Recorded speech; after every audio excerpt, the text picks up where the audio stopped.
Hi, yet another book review. This is a very special book review because it's the first biography that I'm reviewing आणि biographies are my most favorite genre. आपण ज्यावेळी biography वाचतो त्यावेळी एखाद्या माणसाचं अख्खं आयुष्य आपल्यासमोर उलगडलेलं असतं आणि बायोग्राफी जेव्हा लिहिलं गेलेलं असतं त्यावेळी खूप विचार केला गेलेला असतो, खूप गोष्टींची तथ्य तिथं मांडले गेलेले असतात, त्याचे पुरावे शोधलेले असतात. त्यामुळं biographies are the most authentic thing that you can read.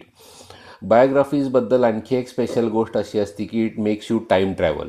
आज आपण जी बायोग्राफी बघणार आहे ती आहे रे क्रॉकची, म्हणजेच मॅकडॉनल्ड्सचा फाउंडर.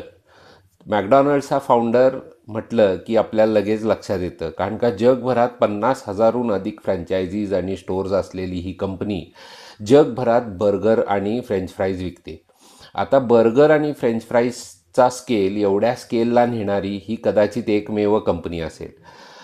त्यानंतर बऱ्याच कंपन्या झाल्या, पण त्या वेगवेगळ्या जॉनरमध्ये झाल्या. पण रे क्रॉकची स्टोरी फार विलक्षण आहे. रे क्रॉक 1984 साली वारले. म्हणजे तुम्ही इमॅजिन करा की त्याच्या आधी 30-35 वर्ष त्यांनी मॅकडॉनल्ड्सची स्थापना केली. आणखी एक फार एक्साइटिंग गोष्ट म्हणजे ते 84व्या वर्षी वारले आणि त्यांनी मॅकडॉनल्ड्स चालू केलं त्यावेळी त्यांचं वय 52 होतं आणि 52 वर्षापर्यंत ते एक सेल्समन म्हणून काम करायचे. फूड इंडस्ट्रीमध्ये होते. मग पेपर कप्स विकले, ज्युसर मिक्सर विकले, त्यानंतर कोल्ड्रिंक बनवायचे मशीन्स विकले, खूप सारे धंदे त्यांनी केले. कुठल्याही धंद्यामध्ये त्यांना तसा यश मिळाला नाही. पण त्या माणसाकडं एकमेव गुण होता, तो म्हणजे चिकाटी. आणि म्हणूनच त्यांच्या बायोग्राफीला रॉबर्ट अँडरसन आणि त्यांनी लिहिलं आहे grinding it out. So Ray क्रॉकची ही बायोग्राफी आहे, द मेकिंग ऑफ मॅकडॉनल्ड्स. अवश्य वाचा. ह्यातलं मला काहीच सांगावंसं वाटत नाही आहे. मी तुम्हाला आवर्जून सांगेन की तुम्ही वेळ काढून हे पुस्तक वाचा. पण आणखी एक खूप महत्त्वाची इन्साईट मी मात्र देतो, हे बुक वाचताना काय बघायचं. का रे डॅलिओ म्हणून एक इक्विटीतला मास्टर आहे, जसं वॉरन बफेट आहे तसाच रे डॅलिओ एक फार मोठा व्यक्तिमत्व आहे.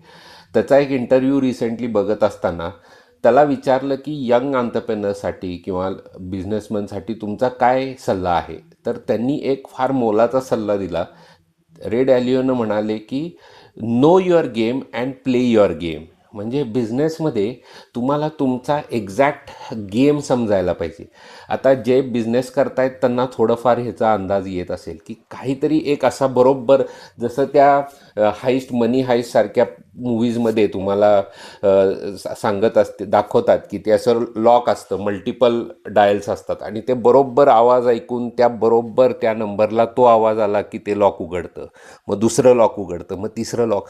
असा तो एक गेम आहे. बिझनेस हा एक गेम असतो आणि त्या गेम तुम्ही जर समजून घेतला तर तुम्हाला कुणीही रोखू शकत नाही. हे रे डॅलिओचा सल्ला होता.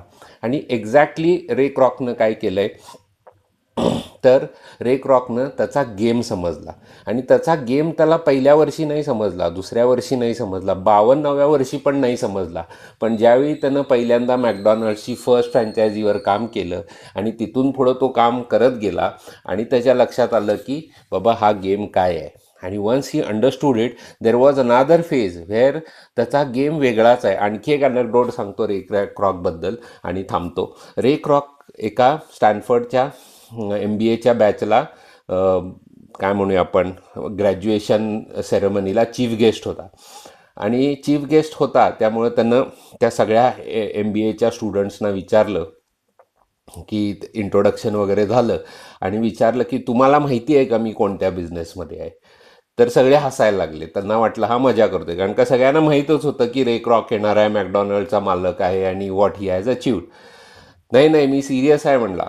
तुम्हाला सगळ्यांना माहिती आहे का मी कोणत्या बिझनेसमध्ये आहे. मग एकाने विचारलं, मुलानं ओरडला तुम्ही बर्गरच्या बिझनेसमध्ये आहे. दुसऱ्यानं ओरडला तुम्ही फ्रेंच फ्राईज आणि बर्गरच्या बिझनेसमध्ये आहे. एकाने ओरडला की तुम्ही फास्ट फूडच्या बिझनेसमध्ये आहे. एकाने ओरडलं तुम्ही फ्रँचाईज बिझनेसमध्ये आहे. तर रे क्रॉक सगळ्यांना थांबवला आणि म्हणाला तुम्ही जी सगळी उत्तरं दिलायत ती काही अंशी बरोबर आहेत किंवा कदाचित नाही पण आहेत. मला एवढं माहिती आहे की मी रिअल इस्टेटच्या बिझनेसमध्ये आहे. आणि सगळे स्तब्ध झाले. तर मग त्यानं एक्सप्लेन केला की how McDonald's is a real estate business. आणि हे खूप फॅसिनेटिंग आहे. When you really understand your business, तुमचा रेव्हेन्यू, तुमचा सक्सेस रेशिओ आणि तुमचं फंड रेझिंग आणि तुम्हाला फंड रेझिंगमधनं मिळणारं जे काय ग्रोथ आहे ती काहीतरी वेगळ्या पॅरामीटर्समधनं असती. ती टिपिकल तुमच्या जे प्रोडक्ट बनवता त्याच्यातनंच असेल असं नाही. हे खूप थोडंसं मी शॉर्टमध्ये सांगतोय, खूप इलॅबोरेट करण्यासारखं आहे. पण त्याआधी मला असं वाटतं की तुम्ही सगळ्यांनी आवर्जून रे क्रॉकची ग्राइंडिंग इट आउट हे पुस्तक वाचा. फक्त एक आहे त्याच्यामध्ये की all the references are between 1960s 70s आणि अर्ली 80s मधले आहेत. की सो अमेरिका त्यावेळेचं थोडं वेगळं होतं. आत्ता जे आपण अमेरिका ऑनलाईन किंवा हे बघतोय, सो थोडं तुम्हाला टाईम पिरियड समजून घेऊन कदाचित त्यातले काही फॅक्ट्स गुगलवर किंवा ChatGPTवर सर्च करायला लागतील. पण it's a fascinating journey. Time machine आहे. Grinding it out, Ray Kroc, मॅकडॉनल्ड्सचा owner. What is his game, त्याचा गेम प्लॅन काय हे समजून घेणं खूप फॅसिनेटिंग आहे. So again I would suggest grinding it out by Ray Kroc. Thank you.